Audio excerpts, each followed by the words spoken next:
আসসালামু আলাইকুম ভিউয়ার্স, কেমন আছেন সবাই? আশা করছি আল্লাহর রহমতে সবাই ভালো আছেন, সুস্থ আছেন। আমিও আলহামদুলিল্লাহ ভালো আছি। তো আজকে আমি আপনাদের সাথে একটা খুশির খবর শেয়ার করব। আশা করছি শেষ পর্যন্ত আমার সাথেই থাকবেন। আর আজকে আমি ইলিশ মাছ দিয়ে কুড়ি কচু রান্না করব। অনেক অঞ্চলে কুড়ি কচুকে গাটি কচু, ছড়া কচু, ছোট কচুও বলে থাকে। তবে আমাদের অঞ্চলের মানুষেরা কিন্তু কুড়ি কচুই বলে। আর ছোটোবেলা থেকে যেহেতু শুনে এসেছি এটা কুড়ি কচু, আমরা কুড়ি কচুই বলি। তবে খেতে ভীষণ ভালো লাগে যদি ইলিশ মাছ দিয়ে সেই কুড়ি কচুটা রান্না করা হয়। তো মাছ কেটে কুড়ি কচুগুলো কেটে পরিষ্কার করে ধুয়ে নিয়েছি। তারপরে চলে এসেছি রান্না করতে। চুলাতে একটা কড়াই বসিয়ে দিয়ে তার ভিতরে একটা পেঁয়াজ কুচি দিয়ে দিয়েছি। তার ভিতরে বাকি মশলাগুলো একে একে আমি দিয়ে দিচ্ছি। দিয়ে দিলাম হলুদের গুঁড়া, আর দিয়ে দিলাম জিরার গুঁড়া। এবার দিয়ে দিচ্ছি মরিচ। মরিচটা একটু কমই দিতে হয়, কারণ আমার ছেলে মেয়েরা ঝাল খেতে পছন্দ করে না, আর সবাই যেহেতু ছোট। তো সব মশলা আমি দিয়ে ভালোভাবে কষিয়ে নেব। বাটা মশলার ভিতরেও আমি দিয়ে দিচ্ছি পেঁয়াজ, রসুন, জিরা বাটা। তো সব মশলা ভালোভাবে কষিয়ে নিয়ে তার ভিতরে দিয়ে দেব মাছগুলো দিয়ে আমি ভালোভাবে কষিয়ে নেব। আর এইভাবে মাছ কষিয়ে কুড়ি কচুগুলো রান্না করলে খেতে কিন্তু ভীষণ ভালো লাগে। আর যেহেতু একটু ইলিশ মাছ দিয়ে কচুর তরকারি আমার ভীষণ পছন্দ, আমার বাচ্চারাও ভীষণ পছন্দ করে।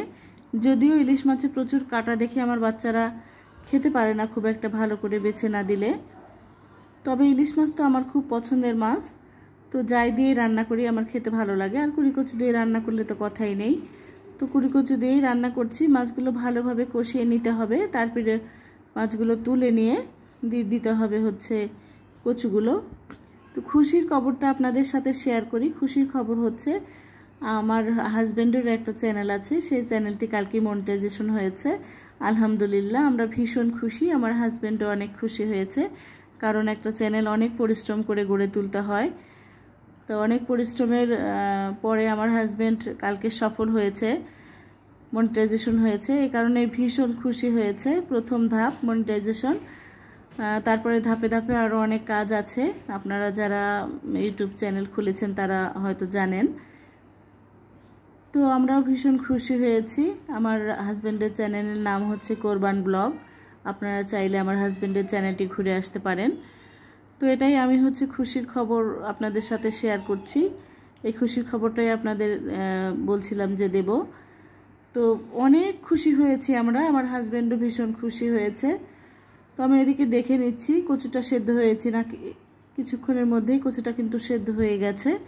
আমি একটু ঝোলের পানি দিয়ে দিচ্ছি, তার উপর দিয়ে দেব মাছগুলো। এইভাবে মাছ কুচি কচু রান্না করলে আমার বাসার প্রত্যেকেই ভীষণ পছন্দ করে। তো আমার এই রান্না দেখে যদি আপনাদের চোখে ধরে, মনে ধরে, তাহলে অবশ্যই একদিন ইলিশ মাছ দিয়ে এরকম করে ট্রাই করবেন। তো আমার চ্যানেলের জন্য আপনারা দোয়া করবেন, আমার হাজব্যান্ডের জন্য দোয়া করবেন, আরও আমার হাজব্যান্ড যেন সামনের দিনে এগিয়ে যেতে পারে। আমার হাজব্যান্ড চাকরির পাশাপাশি শখ করে এই চ্যানেলটা খুলেছিল। তো সেই চ্যানেলটাই কালকে মনিটাইজেশন হয়েছে। তো আমাদের পাশে আপনারা সব সময় থাকবেন। আপনাদের সাপোর্ট ভালোবাসা পেলেই আমরা সামনের দিনে এগিয়ে যেতে পারবো ইনশাআল্লাহ। আপনাদের আরও সুন্দর সুন্দর ভিডিও উপহার দিতে পারবো। তো আমার রান্নাটা কেমন হয়েছে অবশ্যই কমেন্টে জানাবেন। আর আপনারাও ইলিশ মাছ দিয়ে এরকম করে কচু রান্না করে খাবেন।